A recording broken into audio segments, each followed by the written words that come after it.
નમસ્કાર, કેમ છો વિદ્યાર્થી મિત્રો? મજામાં ને? તને એજ્યુકેશનલ કેમ્પસ ગોંડલ ધોરણ 8 વિષય સામાજિક વિજ્ઞાન.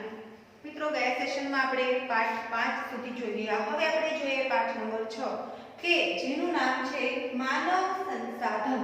તો તમારા પાઠ્યપુસ્તકમાં પેજ નંબર 39 પર આવી જાઓ કે જ્યાં આપણને છઠ્ઠું આપણું પ્રકરણ છે તે આપેલું છે. તો જો પાઠનું નામ કઈ કેવું છે? માનવ સંસાધન. એટલે શું મિત્રો? સંસાધન એવું નામ તમે તો ઘણી વખત સાંભળ્યું હશે, પણ અહીંયા તો માનવ સંસાધનની વાત થાય છે કે આપણો દેશ છે એમાં ઘણી બધી એવી અગત્યની બાબતો છે. તો એક માનવ જે છે એ કહીએ તો દેશ માટે મુખ્ય એનું સંસાધન છે. એક કહીએ તો આપણે કહીએ કે ઘરમાં કેટલી પ્રોપર્ટી છે એના ઉપર એના ઘર છે કેવું એ નક્કી થાય, બરાબર? તો એ જ રીતે આપણા દેશની એક પ્રોપર્ટી કહીએ તો એક માનવ પણ એ ગણાય છે. તો માનવ સંસાધન, દેશનું માનવ સંસાધન કેવું છે એના ઉપર દેશ ડિપેન્ડ કરતો હોય છે. તો જુઓ અહીંયા કે આપણે આખા વર્ગખંડની વિદ્યાર્થી દીઠ કુટુંબની માહિતી મેળવી અને તે સમગ્ર દેશની પણ આવી જ માનવ વસ્તી હશે. જો અહીંયા એક પ્રવૃત્તિ કરવાની છે સરસ મજાની આપણા ક્લાસમાં, પણ અત્યારે તો તમે લોકો અહીંયા ક્લાસમાં નથી એટલે એ શક્ય નથી. પણ જેમ આપણે ક્લાસની જે ગણતરી છે, સંખ્યા છે, આપણે કાયમ યાદ રાખતા હોય છે. હું તમારી રોજે હાજરી લેતી હોઉં છું, બરાબર છે? તો એ આપણા ક્લાસ પૂરતું સીમિત છે કે ભાઈ આપણા ક્લાસમાં 50 ની સંખ્યા છે, તો આ 50 વિદ્યાર્થીઓ રોજે હાજર રહે છે કે કોણ એબસન્ટ છે, બરાબર છે? કોણ રોજે નથી આવતું, કોણ કયા દિવસે એબસન્ટ છે, એ બધી માહિતી છે આપણે ક્લાસ પૂરતી રાખતા હોય છે. તો એવી જ રીતે આપણા દેશમાં જેટલી વસ્તી છે, જેટલા લોકો રહે છે, બરાબર, એની પણ આપણે દેશ પાસે માહિતી છે જ. તો એ છે આપણું માનવ સંસાધન. તો જો એક વસ્તી ગણતરી શું છે અને શા માટે? જો અહીંયા ક્લાસની જ વાત કરીએ, તમે ક્લાસમાં આવો છો તો શું કામ એ સંખ્યા મારે રાખવી પડે કે ભાઈ ચાલો 50 ની સંખ્યા છે, તો એ શા માટે રાખવી પડે? કઈ એની જરૂર છે? તમે ચાલો એક દિવસ 25 આવી જાય, એક દિવસ 20 આવે છે, તો એનાથી કઈ ફેર પડતો નથી, એવું ચાલે ના ચાલે, બરાબર છે? કેટલી સંખ્યા છે એ જાણવી જરૂરી છે. એ જ રીતે આપણા દેશની જે વસ્તી ગણતરી છે, બરાબર, કેટલા લોકો વસવાટ કરે છે એ ગણતરી કરવી. એ શા માટે, શું કામે ગણતરી કરવી પડે? એ જરૂરી છે કઈ? હા, જરૂરી છે, બરાબર છે? તો ચાલો આપણે એના વિશે જોઈએ કે કોઈ પણ દેશના અથવા તો કોઈ પણ વિસ્તારમાં વસતા લોકો વિશેની વિધિવત રૂપે માહિતી મેળવવી અને તેની નોંધણી કરવાની બાબતને વસ્તી ગણતરી કહે છે. પહેલા તો આપણે વસ્તી ગણતરી શું છે એ જોઈ લઈએ. એની વ્યાખ્યા આપણે કહીએ તો વસ્તી ગણતરી એટલે શું? તો કે કોઈ પણ પ્રદેશ છે અથવા તો કોઈ પણ દેશ છે એના લોકોની વિધિવત રૂપે તેની માહિતી એકઠી કરવી અને એની નોંધ કરવી, બરોબર? આની કહેવાય વસ્તી ગણતરી, જે દર 10 વર્ષે કેન્દ્ર સરકારના આદેશથી કરવામાં આવે છે, જેને સેન્સસ અથવા તો જનગણના પણ કહે છે. દર 10 વર્ષે થાય છે. મિત્રો યાદ રાખજો કે વસ્તી ગણતરી તમને પૂછવામાં આવે કે કેટલા વર્ષે કરવામાં આવે છે, તો કે દર 10 વર્ષે. અને કોના આદેશથી? તો કે કેન્દ્ર સરકારના આદેશથી કરવામાં આવે છે. આખા ભારતમાં એક જ સાથે વસ્તી ગણતરી શરૂ થતી હોય છે અને આદેશ કેન્દ્ર સરકારનો હોય છે. ખાસ યાદ રાખજો મિત્રો. અને એને સેન્સસ પણ કહેવાય છે. જે વસ્તી ગણતરી થાય છે એને સેન્સસ અથવા તો વસ્તી ગણતરી પણ કહે છે.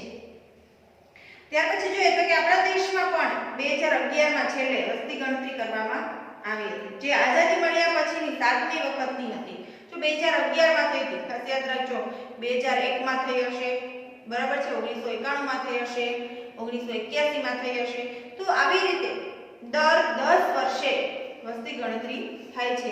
તો 2011 ની જે વસ્તી ગણતરી થઈ હતી એ આઝાદી પછીની 7મી વસ્તી ગણતરી હતી. એટલે તમે વિચારો કે આઝાદી પછીની પહેલી વસ્તી 1947 માં આપણને આઝાદી મળી, ત્યાર પછીની પહેલી વસ્તી ગણતરી ક્યારે થઈ હશે? તો કે 1951 માં, ત્યાર પછી 1961 માં એટલે બીજી, ત્યાર પછી 71 માં ત્રીજી, 81 માં ચોથી, 91 માં પાંચમી, 2001 માં છઠ્ઠી અને 2011 માં સાતમી. એટલે સાતમી વખત 2011 માં વસ્તી ગણતરી થઈ હતી. ક્યારની? તો કે આઝાદી પછીની વાત થાય છે, બરાબર, આઝાદી પહેલાની ગણતરી અત્યારે આપણે આમાં લેતા નથી.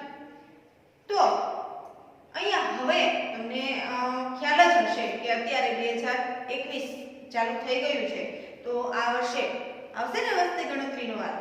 હા, તો ત્યારે એની કામગીરી પણ ચાલુ થઈ ગઈ છે.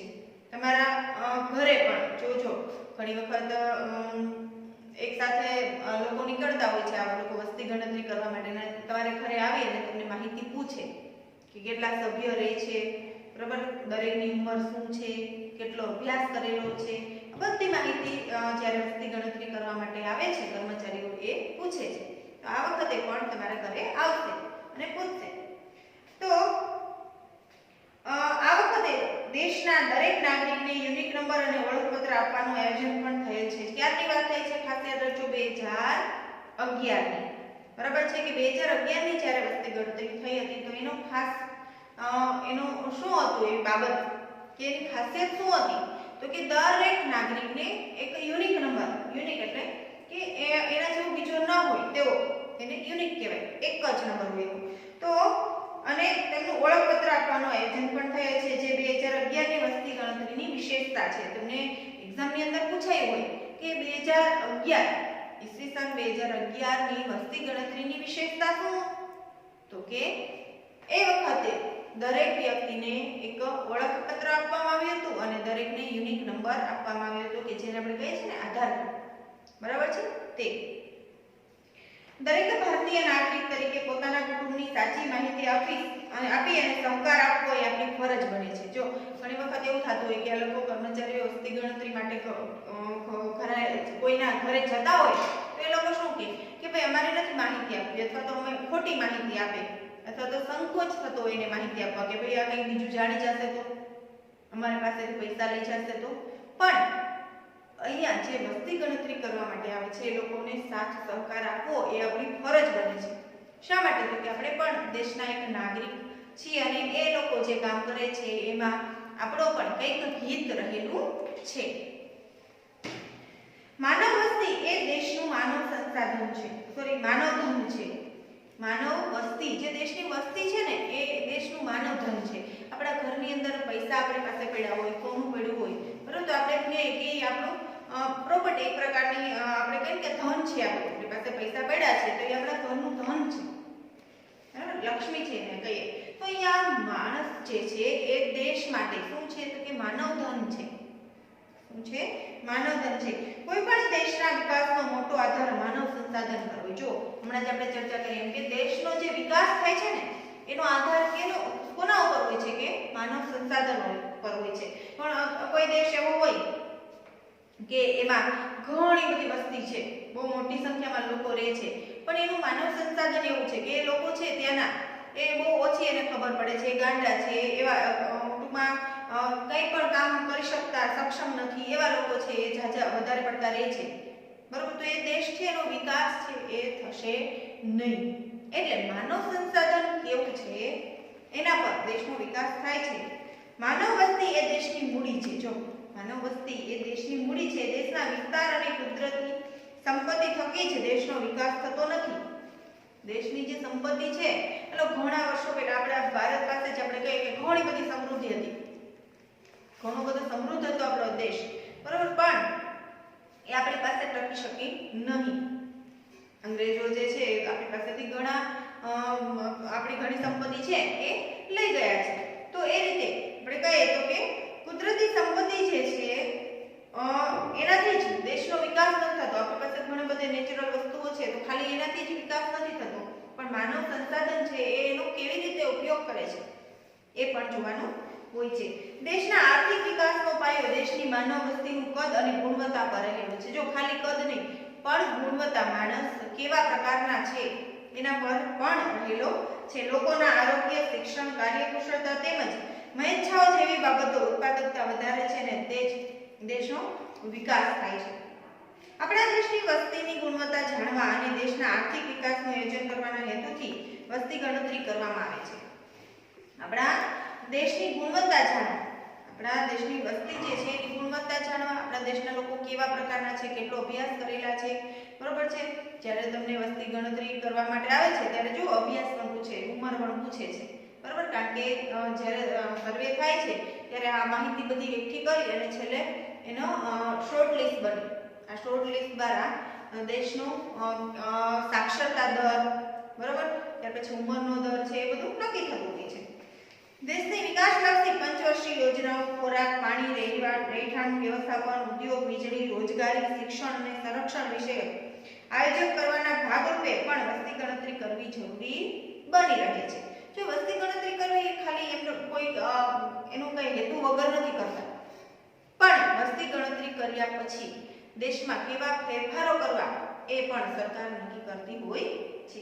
હવે તો ભારતમાં લુપ્ત થતા પ્રાણીઓ, પક્ષીઓ અને વૃક્ષોની પણ વન ખાતા તરફથી ગણતરી કરવામાં આવે છે. જો ખાલી માણસની નહીં પણ વન ખાતા તરફથી અમુક પક્ષીઓ જે છે એ પક્ષીઓ, અમુક પ્રાણીઓ એની પણ વસ્તી ગણતરી કરવામાં આવે છે.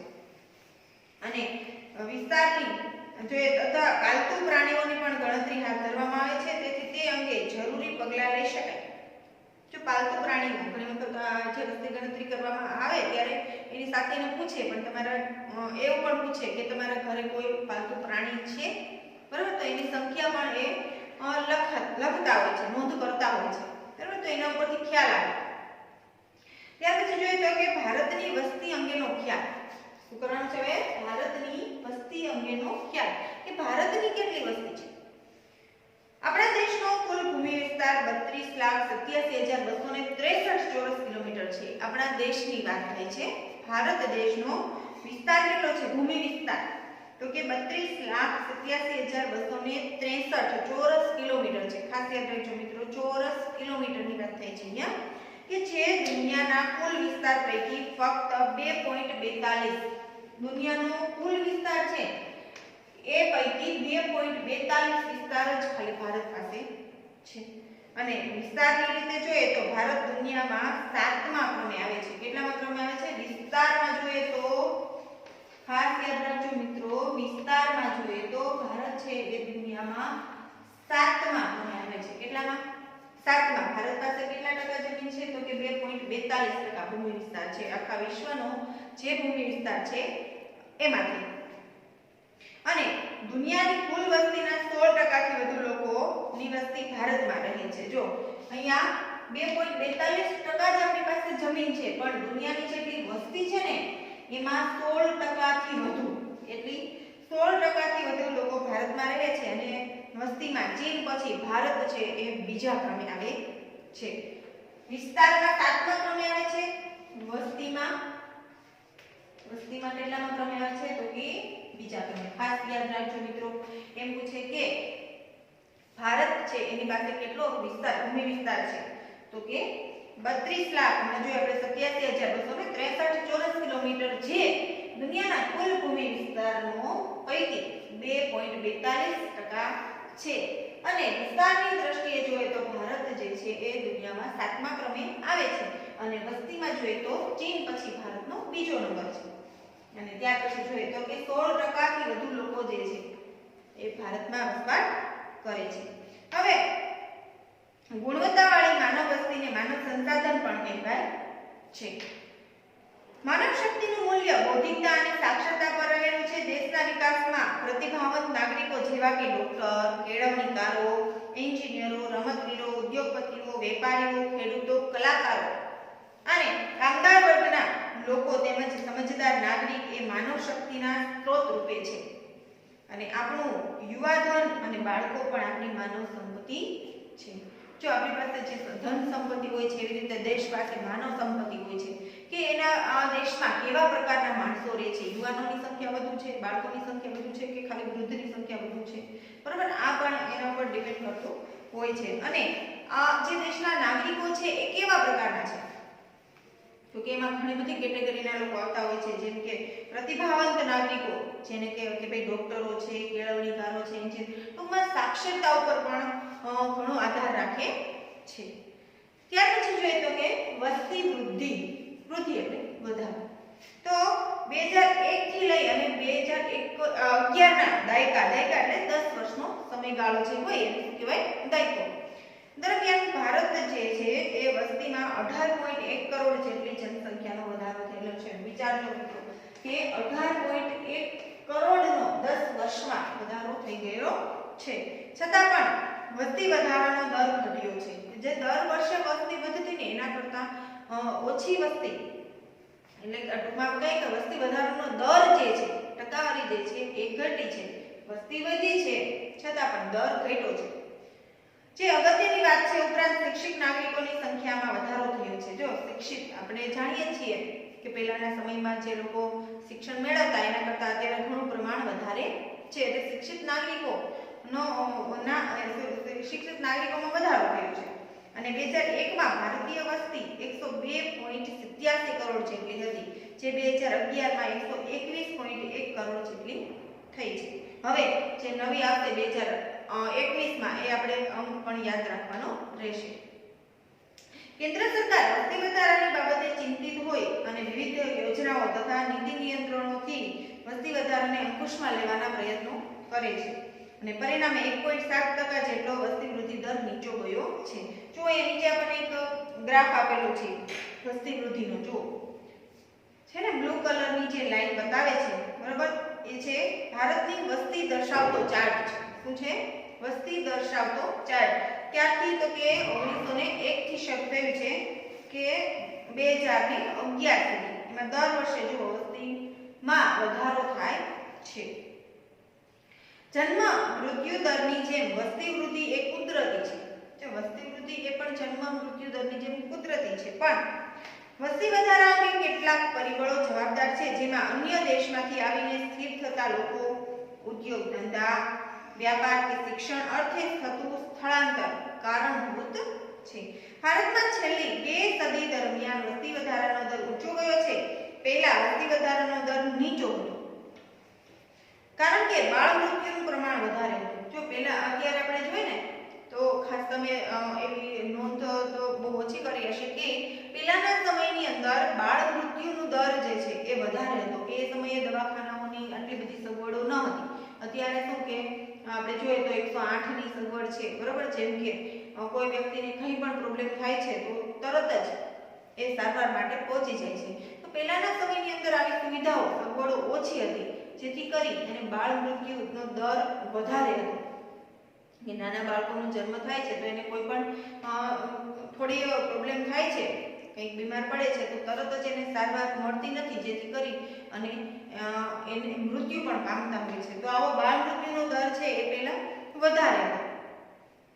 તો આ બાળ મૃત્યુનો દર આપણા સરકારે પ્રયત્ન કરી અને નીચો લાવવાનો પ્રયત્ન કર્યો કે જેથી કરી અને વસ્તી વૃદ્ધિ વધારે થાય. તો કોલેરા અને આ સિવાય જે રોગ છે, જેમ કે કોલેરા, પ્લેગ, ક્ષય જેવા રોગનું નિયંત્રણ ન હતું. પહેલાના સમયની અંદર આ બધા રોગ છે એનું એટલું બધું નિયંત્રણ ન હતું. અત્યારે આપણે નવી ટેકનોલોજીઓને કારણે, નવી દવાઓ શોધવાના કારણે શું થાય છે તો કે રોગ ગમે એવા હોય તો એ રોગ ઉપર નિયંત્રણ લાવી શકાય છે. જેમ કે હાલમાં જ આપણે જોઈએ છે કે જે કોરોના નામનો રોગ છે એના આપણે જોઈએ કે ભયંકર હતો, તેમ છતાં વૈજ્ઞાનિકોએ, સંશોધન કરતાઓએ એના ઉપર નિયંત્રણ લાવવાના ઘણા બધા પ્રયત્નો કર્યા. તો પહેલાના સમયની અંદર નાના એવા રોગ થતા પણ તો એના ઉપર નિયંત્રણ લાવવું ખૂબ મુશ્કેલ હતું. જેમ કે કોલેરા છે, પ્લેગ, ક્ષય જેવા રોગનું નિયંત્રણ ન હતું અને દુષ્કાળ વખતે ભૂખમરાથી મૃત્યુ થતા, તબીબી સારવાર અને દવાઓ પૂરતી ન મળતી અને સારા રસ્તાઓ કે ઝડપી પરિવહન ન થતું. જો આ બધું શું છે? વસ્તી વધારાનું કારણ છે. એમ કે વસ્તી વધારો જે થઈ રહ્યો છે ત્યારે એના કેટલાક કારણો છે. પહેલા કેમ ન થતો? તો કે પહેલા એ બધી સગવડો ન હતી અને અત્યારે એ બધી સગવડો છે. તેથી સગર્ભા મહિલાનું મૃત્યુ પ્રમાણ વધુ હતું અને આજે આ મૃત્યુ પ્રમાણ ઓછું છે. તો આવા કારણોસર વસ્તી વધારો દેખાતો નહોતો પહેલાના સમયમાં, અને અત્યારે વસ્તી વધારો થઈ રહ્યો છે. કારણ કે માનવને બચાવવાના ઘણા બધા પ્રયત્નો છે એ અત્યારે કરી રહ્યા છે. આજે પરિસ્થિતિમાં ઘણો બદલાવ થયેલો છે. બદલાવ એટલે ફેરફાર. હાલમાં મોટે ભાગે પૂરતો અને પોષક આહાર મળી રહે છે. તબીબી સારવાર અને દવાઓથી ચેપી રોગનું નિયંત્રણ થાય છે. સારા રસ્તાઓ, ઝડપી પરિવહન અને ઝડપી સંદેશા વ્યવહારની સુવિધાથી તાત્કાલિક સારવાર મળી જાય છે. જો અત્યારે કોઈને કંઈ તકલીફ હોય થોડી એવી, તો ફોન કરી દે એટલે તરત જ 108 આવી જાય, બરાબર. અથવા તો કોઈ પણ બીજી ગાડીથી એને સારવાર માટે લઈ જાય છે. પહેલાના સમયમાં શું હતું તો કે આવી ટેકનોલોજી નહોતી, ફોનની, સારા રસ્તાઓની, સારા વાહનોની ટેકનોલોજી નહોતી ઝડપી. તો જે બીમાર વ્યક્તિ છે એને મોટી સારવાર મળવાના કારણે એનું મૃત્યુ પણ નિપજતું હતું. તો કુદરતી આપત્તિ પહેલાની ચેતવણી અને તેના પછીના વ્યવસ્થાપન થકી પુનઃવસન થતા મૃત્યુ દરમાં ઘટાડો જોવા મળે છે, જેથી વસ્તી વૃદ્ધિ જોવા મળે છે. ઉપરોક્ત પરિબળો ઉપરાંત માનવ આયુષ્ય મર્યાદામાં સુધારો થયેલો છે. 2020માં સરેરાશ આયુષ્ય 40 થી 41 વર્ષ સુધીનું હતું, જે આજે 63-64 વર્ષની આસપાસ થયેલું છે. ઉપરાંત જોઈએ તો કેટલાક કારણોસરમાં જન્મદરમાં ઘટાડો થયેલ નથી, જેમ કે નિરક્ષરતા, અંધશ્રદ્ધા અને વહેમ, રૂઢિગત માન્યતાઓની પરંપરા, બાળ લગ્ન, ગરીબી, વિધવા પુનઃલગ્ન, નાના કુટુંબની આદર્શ ભાવનાનો અભાવ જેવા પરિબળોથી વસ્તી વધારો જોવા મળે છે. જોયું આપણે હમણાં કે મૃત્યુ દરમાં આપણે ઘટાડો કરી શક્યા, બાળ મૃત્યુ દરમાં ઘટાડો કરી શક્યા, પણ જન્મ દરમાં ઘટાડો નથી થયો. શું કામ? તો કે ઘણી જગ્યાએ હજી અંધશ્રદ્ધા અને વહેમમાં લોકો રહેતા હોય છે. બાળ લગ્નની પ્રથા પણ હજી ક્યાં ચાલુ હોય છે. ત્યાર પછી ગરીબી છે, વિધવા પુનઃલગ્ન છે, આવી બધી ઘણી બધી કહીએ ને કે વસ્તુઓ, બાબતો એવી છે કે જેના લીધે જન્મ દરમાં બહુ ઘટાડો થઈ શક્યો નથી, જેથી કરીને વસ્તી વૃદ્ધિ જોવા મળે છે. વસ્તી વધારો થતાં કેટલીક વ્યવસ્થાપન બાબતની સમસ્યા પેદા થાય છે. જો વસ્તી જેમ વધારે થાય એમ સરકારને શેની સમસ્યા થાય તો કે દરેક વ્યક્તિને રહેવા માટે, એને દરેક વ્યવસ્થા કરવા માટેની એની જવાબદારી હોય છે. જેમાં ખોરાક, પાણી, રહેઠાણ, પર્યાવરણનું પ્રદૂષણ, સંરક્ષણ, રોજગારી, ટ્રાફિક નિયમન વગેરે કે જેનો ઉકેલ અનેક યોજનાઓ, તકેદારી, પગલાં તથા કાયદાકીય જોગવાઈ પણ એના માટે કરવી પડે છે. હવે જુઓ કે વસ્તી ગીચતા શું છે? વસ્તી ગીચતા કોઈ પણ નિશ્ચિત વિસ્તારમાં વસવાટ કરતી જનસંખ્યાનું પ્રમાણ એ વસ્તી ગીચતા છે. જો વસ્તી આપણે જોયું કે વસ્તી ગણતરી કઈ રીતે થાય છે, બરાબર. હવે વસ્તી ગીચતા કોને કહેવાય? ખાસ યાદ રાખજો મિત્રો, વસ્તી ગીચતા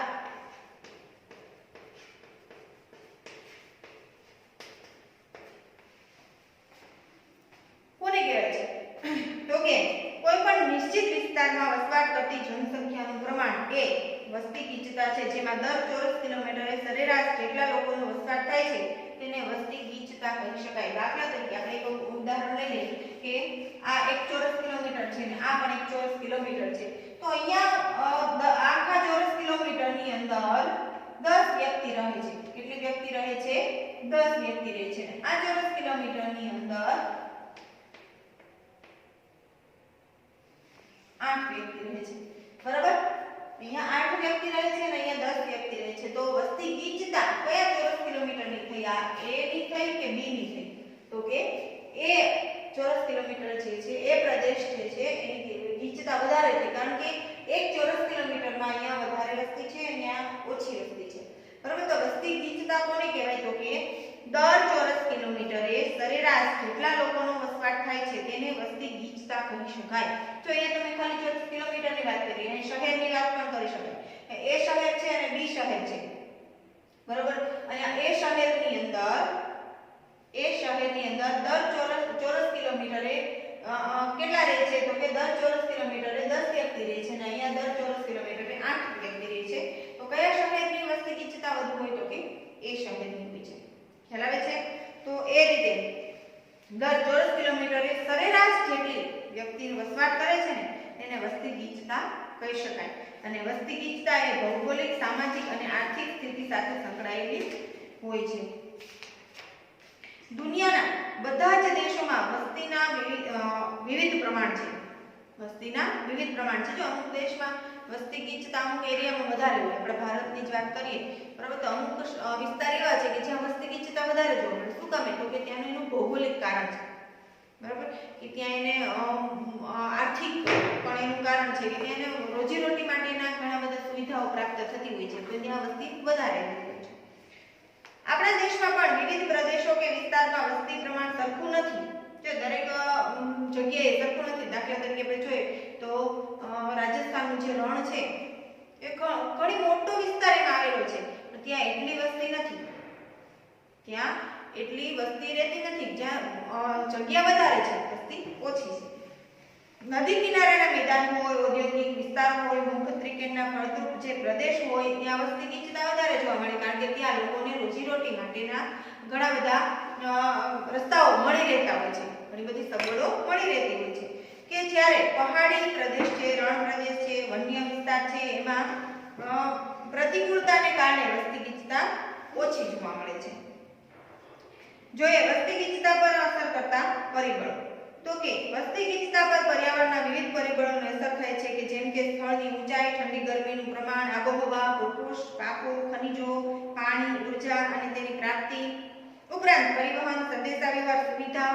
જો આવી બધી બાબત એવી છે કે જ્યાં વસ્તી વૃદ્ધિ અથવા તો વસ્તી ગીચતા જે છે એનું પ્રમાણ વધારે જોવા મળે છે. કે આપણે ટૂંકમાં એ કહી શકીએ કે જ્યાં લોકોને વધુ સગવડ મળે છે ને ત્યાં વસ્તી ગીચતા વધારે છે. જેમ કે શહેરમાં વસ્તી ગીચતા વધારે હોય, ગામડામાં વસ્તી ગીચતા ઓછી હોય, બરાબર હોય છે ને એવું. અને અમુક એવા પાણીવાળા જે ફળદ્રુપ પ્રદેશ હોય છે, દરિયા કિનારાના વિસ્તારો હોય છે, ત્યાં વસ્તી ગીચતા વધારે હોય, રણ પ્રદેશમાં ઓછી હોય, પહાડી પ્રદેશમાં ઓછી હોય, જંગલ વિસ્તારમાં ઓછી હોય છે. ત્યાં લોકોની સગવડ સુવિધા મળતી નથી એટલા માટે. તો ચાલો અહીં આપણે જે આપણું પ્રકરણ છે એ આગળનું જે નેક્સ્ટ સેશનમાં એની ચર્ચા કરીશું. અસ્તુ. જય મહાદેવ.